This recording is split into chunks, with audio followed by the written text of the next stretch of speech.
My name is Steve Fruger. I am the president of Oxford Computer Group here in the U.S.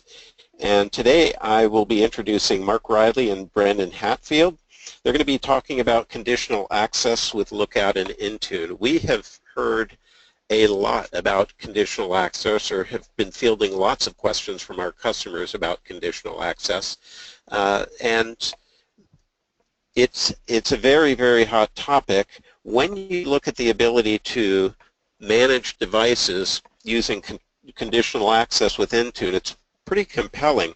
When you layer in another ability to track all of the applications on those devices and determine which ones are safe and which ones aren't, then conditional access becomes even more compelling. And that's a lot of what you'll be hearing about today. So Mark, if you could advance the slide, I'll do a quick background on OCG, and then we'll kick it off and get this thing moving. So OCG has been in the business of identity management and security for over 15 years. We have deployed millions of Office 365 seats in doing that. In 2015, we were the EMS Partner of the Year for Microsoft. Actually, that was a hat trick, a triple play, because we were the Partner of the Year for 2013, 14, and 15. We are very aggressive at adopting new Microsoft technologies, and for that reason we have pretty regular conversations and deep connections with the Microsoft product team. Allows us to provide our planning and assessment services, deployment services, and managed services to some of the largest enterprise clients throughout the U.S., as well as verticals such as large hospitals, education, and quite a few other commercial verticals. Our services fall into planning and assessment, which we do an increasing amount of because of the nature of identity and access management and how it's really pushing people in the direction of reassessing how they approach security in the first place, re-envisioning it, as it were. Our deployment services are the heart of what we do. Once we have things up and running, the managed services continue that relationship with our customers that also allow us to continually bring all of those cloud changes, and we all know how quickly the cloud changes, back to our customers so we can determine how best to use any new features and to help our customers get the most out of the products that they have implemented. So without any further ado, I'm going to introduce Mark Riley, who is our Senior Device Architect, and he will be going over the agenda and getting to the meat of this presentation. So Mark, take it away. Thank you, Steve. Hello everyone, I am Mark Riley with Oxford. We're going to go through just a brief overview of conditional access and talk about where it fits in everything and take a look at how conditional access is configured within Intune. And then I'll hand it over to Brandon for an introduction to Lookout. He's going to go through that.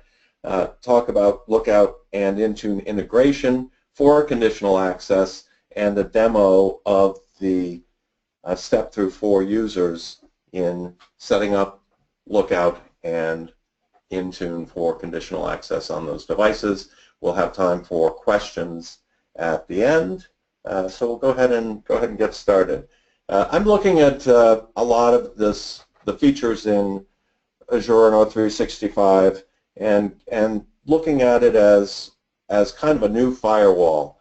As data and devices move outside the classic firewall within organizations, we are using additional components to provide the protection for the enterprise data that we need. And of course, identity is a big piece of that from our perspective, and identity protection brings a large piece to that as well. We have information protection from Azure RMS and the information protection components. Office has DLP to restrict how people use data and how they retrieve data from the Office services and use that data. Of course, we have device management and our enterprise mobility management through Intune and Intune SCCM, which also bring along application management And the sixth piece of that I see is really this conditional access that gives us the ability to only allow users to put our data and our applications on devices that we have a level of trust in. And this is exactly what conditional access brings to us, the ability to set requirements for those devices. And with Lookout added to conditional access also gives us the ability to monitor for threats on the device and restrict access based on those threats that are raised by Lookout. So conditional access provides us this variable user experience that we've been chasing for a bit here, which is that the user has full access when they're on-prem, on a domain-joined machine, all of those things that we're used to in a classic IT environment. But as we start to move outside of those boundaries and start to move off of the machines that we might manage with GPOs or System Center or some other monolithic management system, then we start to degrade that user's access. So when we move to a device that we don't know as much about, we may not give full access to the device. We may require users to perform additional functions such as multi-factor authentication, those types of things. And so the user experience changes depending upon such things as location, device, perhaps time of day, and now the state of that device as well, what kind of health we have on that. So all of these different risk profiles go into controlling conditional access all up. Today we're looking at just the conditional access as it applies to Intune. We'll look further in another webinar using conditional access in other senses through AD Join and on Windows PCs. But today we're really looking at how it applies to mobile devices, specifically iOS and Android devices. So based on all of these settings, we may restrict access to users for these for the data sources that we control. Conditional access has a number of components that go into it. Very simple conditional access IP restrictions, where we say that a user is able to access an application or data or some resources based on whether they're inside or outside an organization. That can be an easy decision to be made and gives us some control with a knowledge that if users are sitting at their desk, they're probably using a device that we're compliant with. We may have MAP on top of that or GPO driving those. And so IP, inside or outside, is a very basic binary setting that we can base access on. We can up-level that by adding some enhanced authentication. Maybe we want to require multi-factor when the user's outside and not while they're inside. We may require that those devices that we use are registered or domain joined or any of those types of pieces. And we may go all the way up to say this needs to be a managed device that is either domain joined, managed with GPOs, or enrolled in a management system and fully managed throughout the whole process. So this gives us different values that we may set, different risk levels, again, that we're comfortable with based on what the application and what the usage patterns are. So a lot of these settings can be applied in a pure cloud environment. It's really meant to help us manage this cloud data.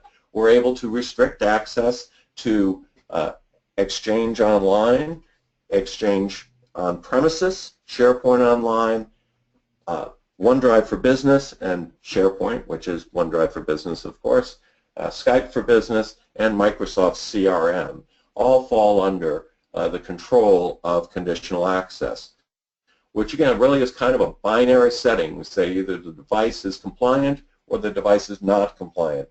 Lookout provides yet another signal into that compliance settings to determine if the device is currently compliant with us or not. So right now, all of the compliance settings are defined within the Intune console, which still runs under Silverlight in my IE here. So I bring that up. Take a look under policies. The thing's been sitting here long enough. Yep, it's going to make me re-authenticate. So go ahead. Off. And the policies are driven from within Intune based on the compliance settings. So while we have a number of different settings for device management, for compliance, for policy, our compliance policies are really what drive our conditional access. So I have here a set of compliance settings, very basic settings in Intune that determine what my requirements are for a device to be compliant. So I have password settings, as you can see, advanced password for whether I want numeric or alphanumeric, if I really want to upset my users.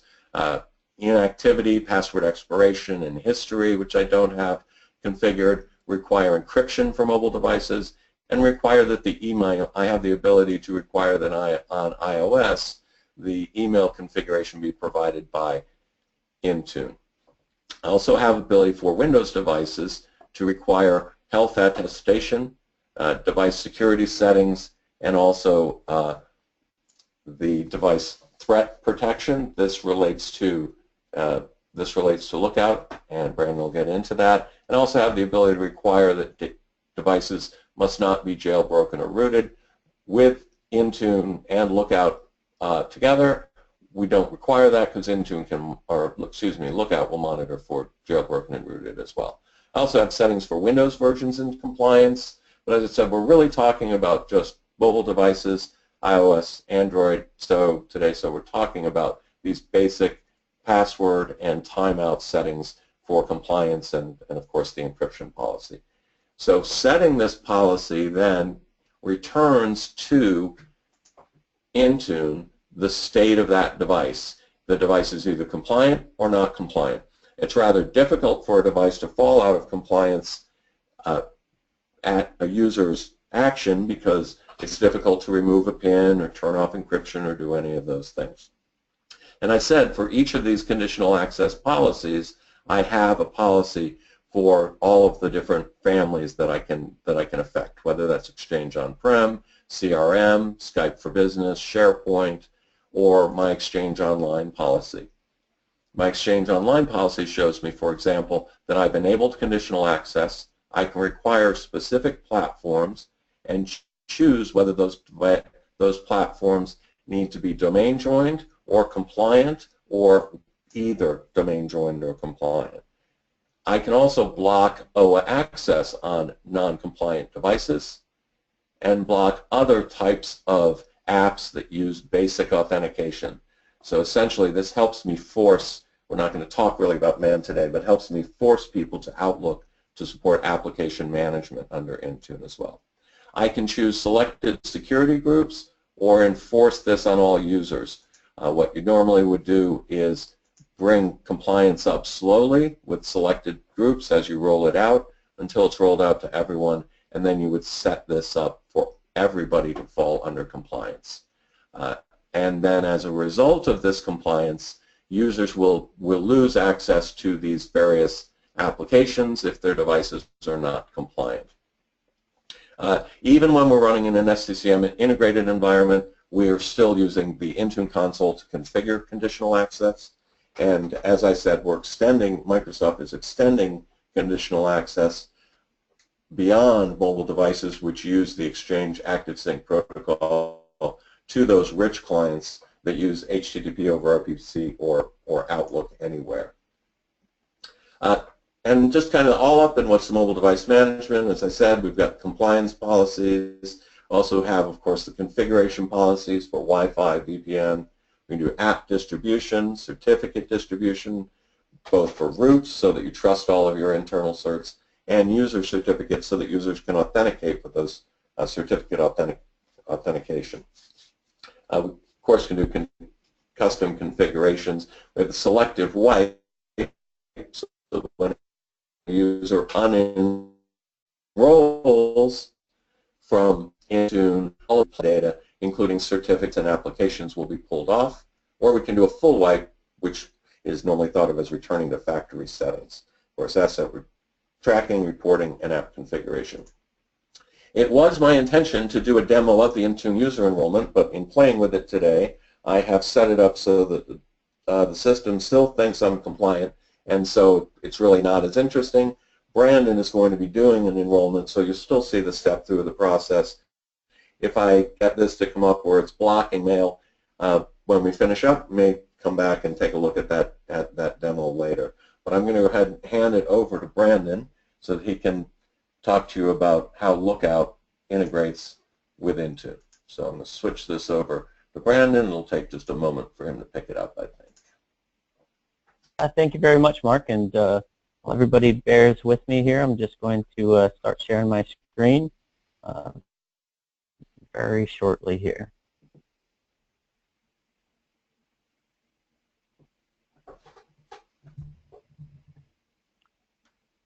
All right, so as Mark was talking about enterprise mobility and security and how Lookout fits into the intelligence into the Intune dashboard for compliance and conditional access policies at that point.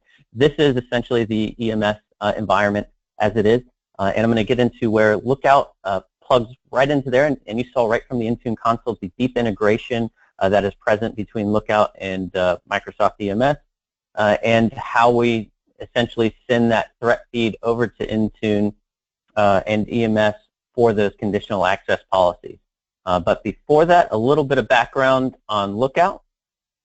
So Lookout was founded in 2007. We are focused exclusively on securing mobility and security for organizations and consumers. Worldwide distribution and support. Right now we're a company of a little more than 400 individuals, and we partner with all the major telco providers for our consumer product, and then of course deep integration partnership with Microsoft and Apple. So all of those pieces feed into the Lookout Security Cloud. That cloud consists of over 100 million sensors and is driven by our machine learning intelligence to collect data and then drive the different products and then provide protections to the end users. Within that Lookout Security Cloud, we actually have a few different product offerings. Today we're focusing exclusively on the enterprise solution that has the deep integration with Microsoft EMS, but that Lookout Security Cloud is powered by these multiple different products and provides intelligence to each set. One of them being the personal consumer product, which is free for iOS and Android users, the mobile endpoint security product, which is the enterprise solution, app security, which is application vetting for app stores or custom-made applications, and then threat intelligence as well.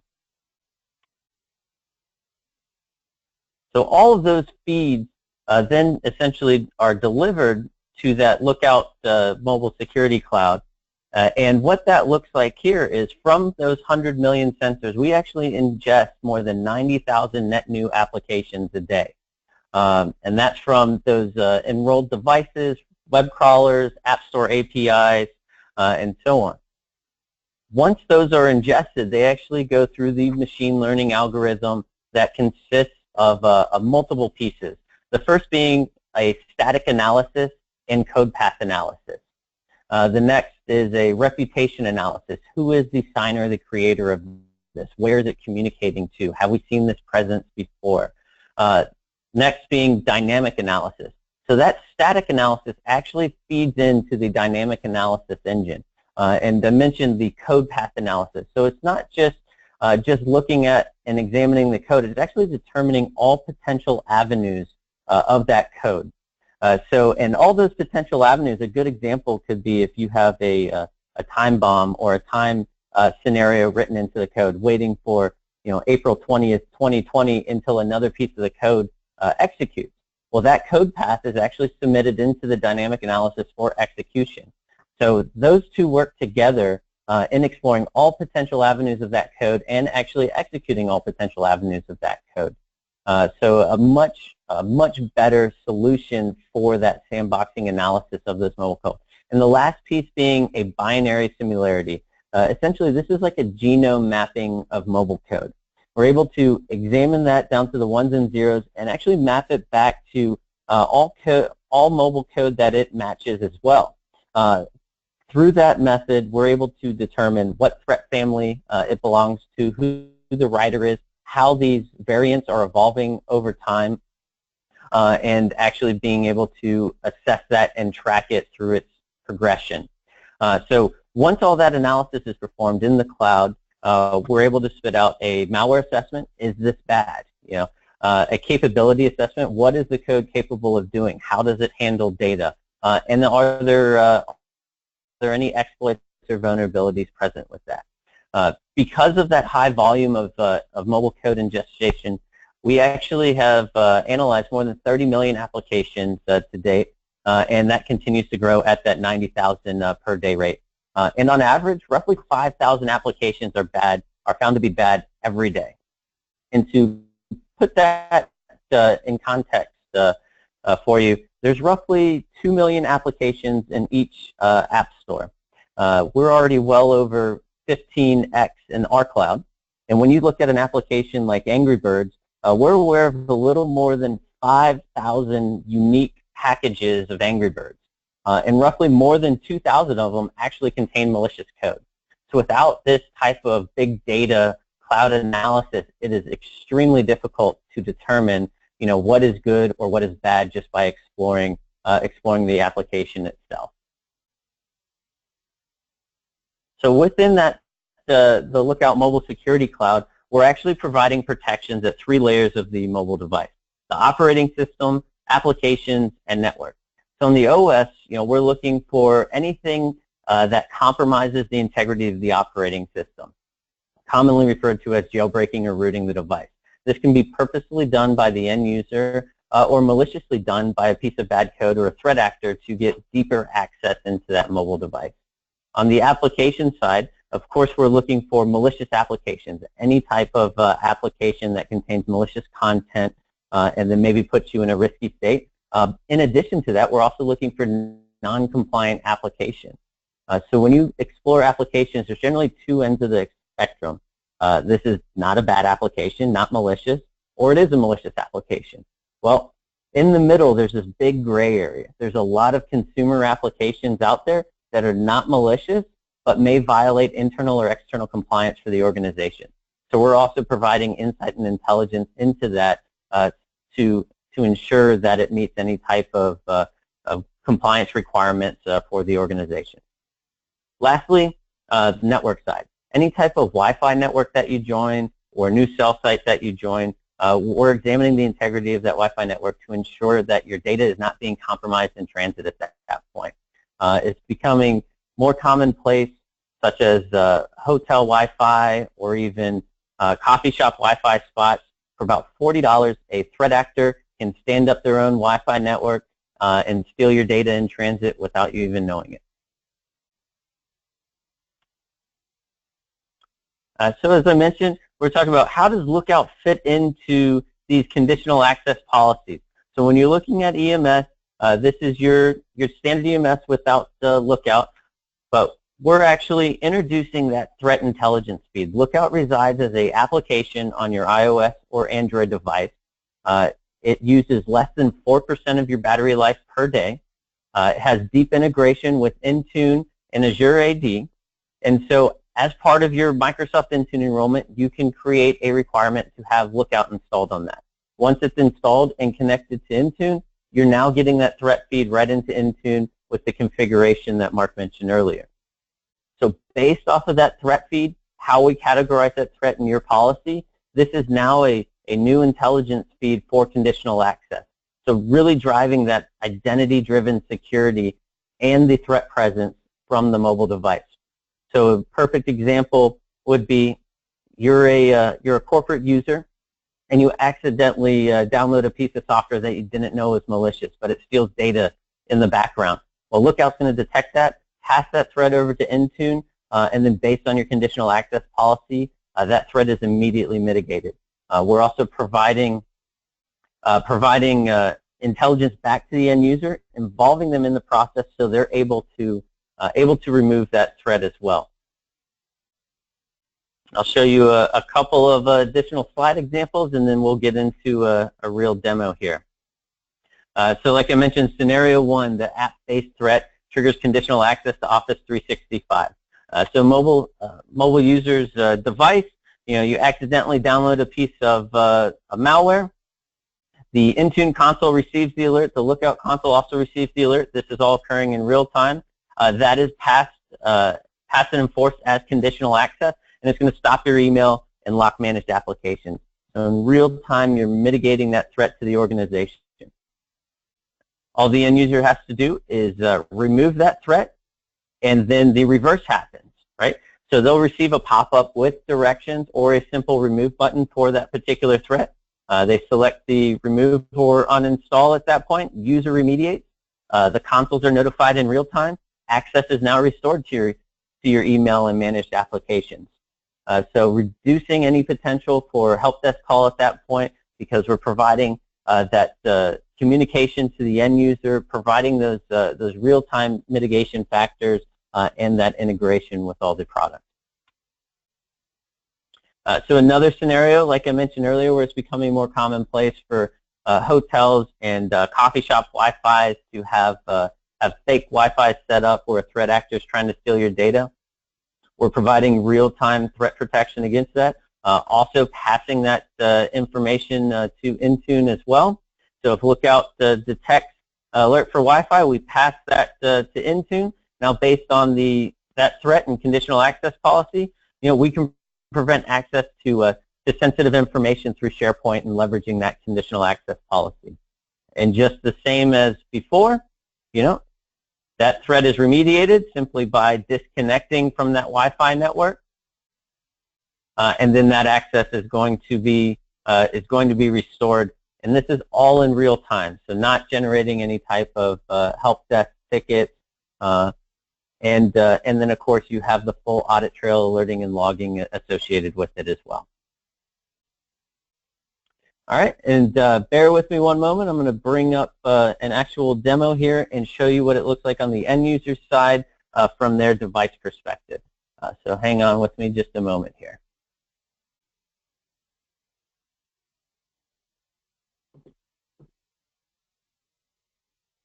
So what we have is, this is an example of end user's Android device, and at present we don't have any Lookout for Work installed on it, but there is a policy that's going to say that it's required. I'm just showing you around here that, that Lookout's not installed. We can already see at the very top at the moment, we're going to have a notification from the company portal, which is Intune, install Lookout for Work from the Google Play Store. It's a required application. So we can literally just click on that. That will navigate us to the Play Store to install this application. It's a very small download and a quick install at that point. And once that completes the install, we're going to open up the Lookout for Work application and activate it.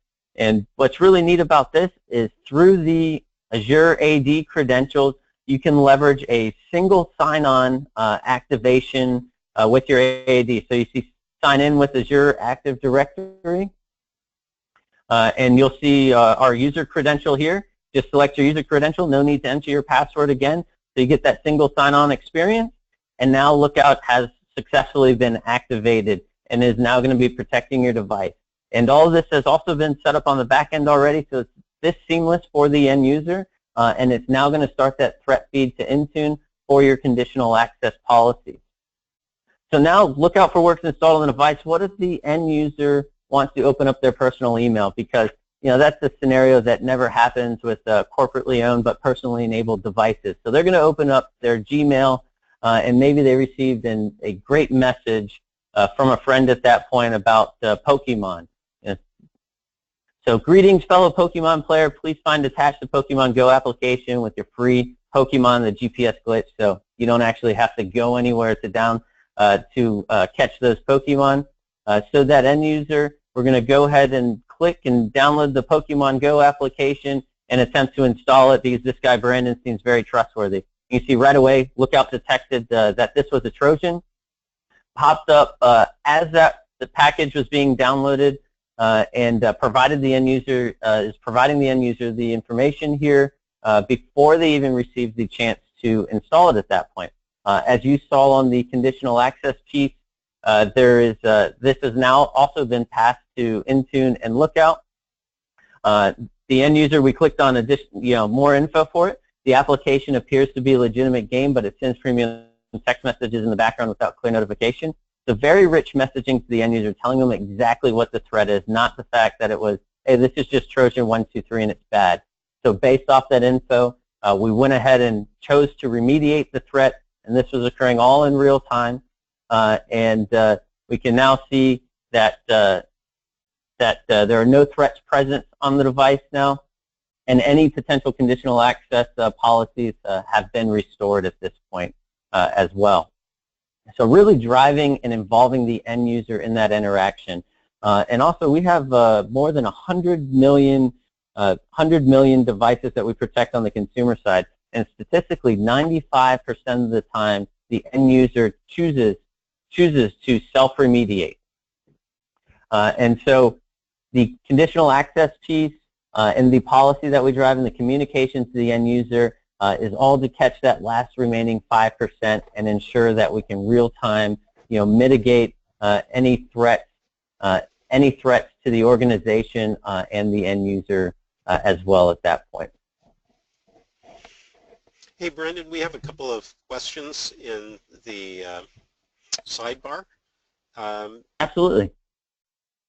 I'll take the second one first, actually. Is there an additional Lookout cost to integrate with the EMS, or is it just part of the EMS license gets you to Lookout?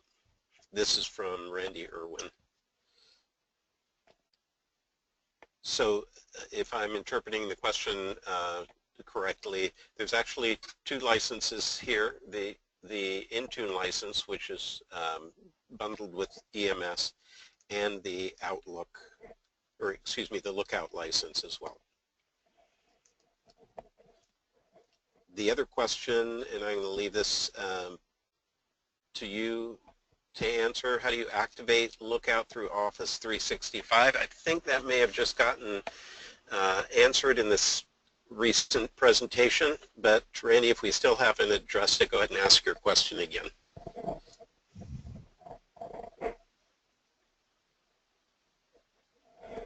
And we will have a Q&A at the end of this, so there'll be another opportunity.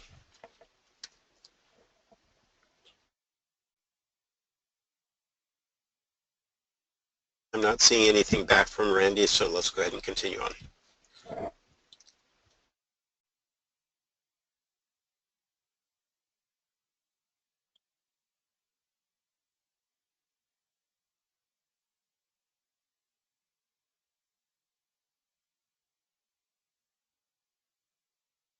All right, Mark, well, back to you.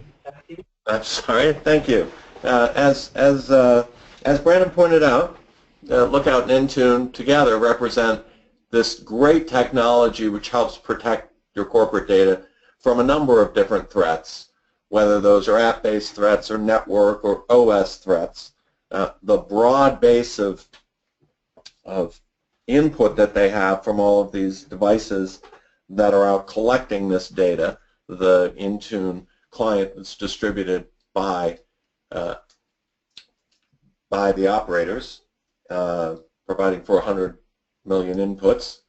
Gives us a lot of that data to drive another signal into conditional access to help us protect that enterprise data that we're concerned with, at the same time helping our users protect their own data, because many of these malicious apps go after personal data that's on the device or contact information on the device or those types of things. So in addition to helping the enterprise, we're also helping our users protect themselves. As I said, conditional access spans these various options from IP restrictions up through device settings and all the way to the status of Lookout monitoring the application. So I'm going to take a look briefly before we leave that conditional access doesn't only drive those things that we saw within Intune, but this conditional access also can be extended to those SaaS apps that you're using through Azure AD. So let's take a quick look at where that is. So if you look at in here, I have a couple of applications set up in my instance. Right now we're still running in the old portal for this type of work.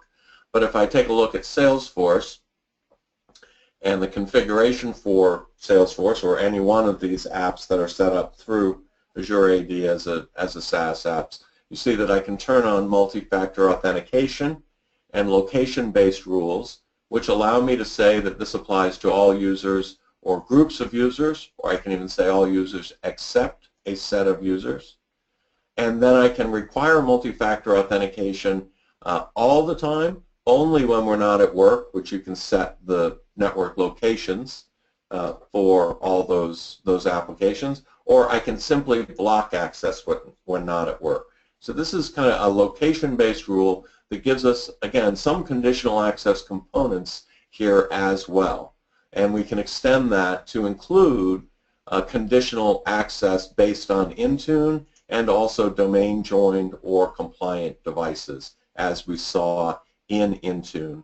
I can choose to only require that selected devices are required to be compliant if I'm not doing AD domain join, Azure AD domain join through my ADFS for those Win 10 devices. I may only want to require these settings on my Android and iOS. I can limit it to that. And then we drop application to browsers and native applications as well. So this allows us to extend the conditional access policies to control access to applications that are not at all under our control, applications that are SaaS applications out in the greater world.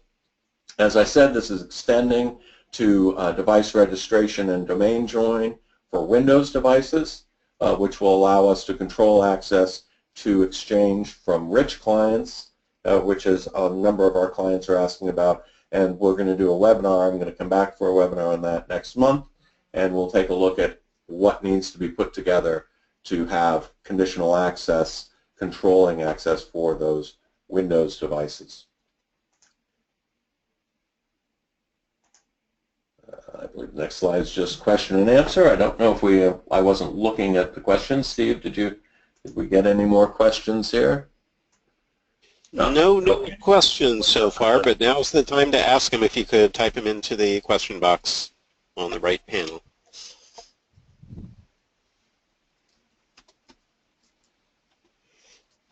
Still no questions?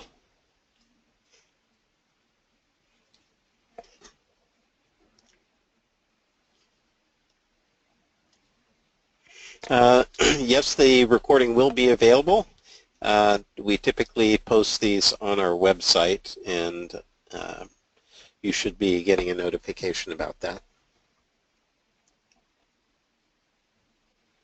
No other questions. A quiet bunch today.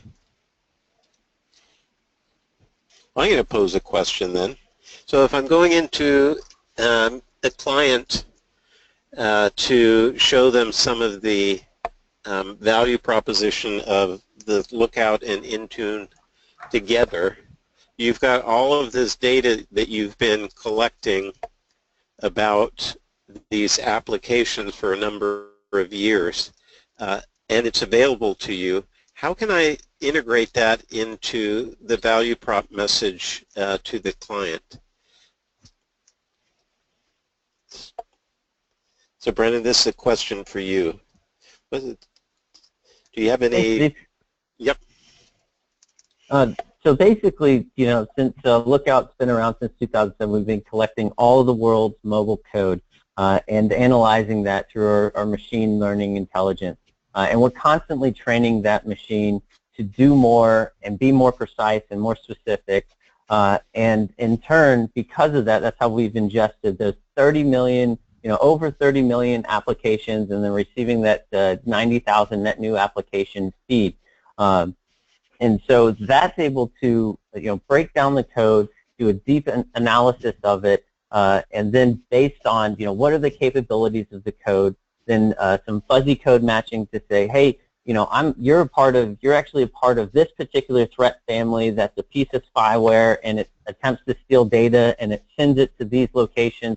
So we're, based on those threat detections, we're able to provide all that information back to the administrators and provide reporting capability onto that, all in an automated fashion. So very, very limited, hands-on keyboard time, involving the end user in the process and remediating threat by communicating exactly what is going on, and then being able to have that threat intelligence feed directly into EMS.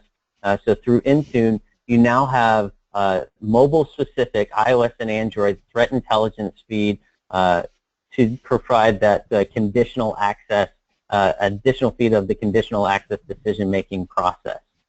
So whether or not it's a particular threat associated with an Android device that steals data, or a new type of threat that's on the iOS device that roots and jailbreaks the phone, and then in turn, of course, also tries to steal your data at that point, you're going to be protected across the board through that integration and through Lookout's security platform with that. So what I'm getting out of this is, if I have a device that has got some bad applications on it, and I walk into let's say a customer site, and I'm using their public network, would they be able to see that my device has some compromised apps on it? Would the customer be able to see that? So if you were to leverage your device on a guest network, would that guest network be able to see that you have compromised apps on your phone? No, simply because a sensor or an application needs to exist on that device to provide that intelligence feed for it. Simply based off of the traffic being transmitted or received from your phone through a gateway is not enough to understand, hey, this particular application is doing something bad, or my phone is rooted or jailbroke. So that's why it's important to have Lookout installed on the device and then connected with your EMS solution at that point, so you can actually receive that complete picture for it. Okay. What if it was installed on my device because I got the retail version of it from my carrier? Would that make any difference? Well, of course, the retail version is going to provide protection to you as an individual. But what it's not doing is providing the enterprise, the reporting or management capability of that. And then also with the retail or consumer version of the application, there's specific features that are targeted just for personal use on the end user's device at that point, which also leads into the enterprise version and the consumer version are aware of each other and can coexist, and they can actually work together. So if your enterprise, if your organization chooses to deploy Lookout for Work and you have the consumer version installed on the device, the threat protection policy from Lookout for Work takes priority, but it does not remove any of those personal features that you may have enabled with the consumer version on your device at that point. Great. So that gets to the heart of my question, that portion of your answer. Thank you. Do we have any other questions out there? I don't see any in the Q&A box. Nothing? So Steve, right. I see a couple of questions here. Okay. One of them, can you advise on the licensing for enterprise customers? So the licensing for Lookout is per device or per user. So you have either of those options there. And then it looks like another one, who are your competitors in the market and what's the differentiators against them? Honestly, from our perspective, there really isn't any competitors, and Lookout is the only mobile threat defense solution that has this deep integration with Microsoft, and from a visibility perspective, a deployment, and response perspective, we've been in the market for about 10 years now, and we have been exclusively focused on securing mobility and then driving these integration partnerships with Microsoft and Apple. So being able to provide that rich data set and have a long history of securing mobility at that point. And you're right, I missed a couple of questions, so let's go through some of the other ones. How does your product compare to Mass 360? So how do we compare to Mass 360? So it's a little bit of A and a little bit of B, right? Mass 360 is more comparable to Intune, being an MDM solution at that point. They do have a little bit of security offering for that, but once again, back to the, how do we compare to potential competitors in the space? Nobody has the data that Lookout has for mobile threat defense, and so basically we're viewing security for mobility as a big data solution through that machine learning intelligence, and then in turn spitting that back into protections and then integrating with the EMS solution at that point.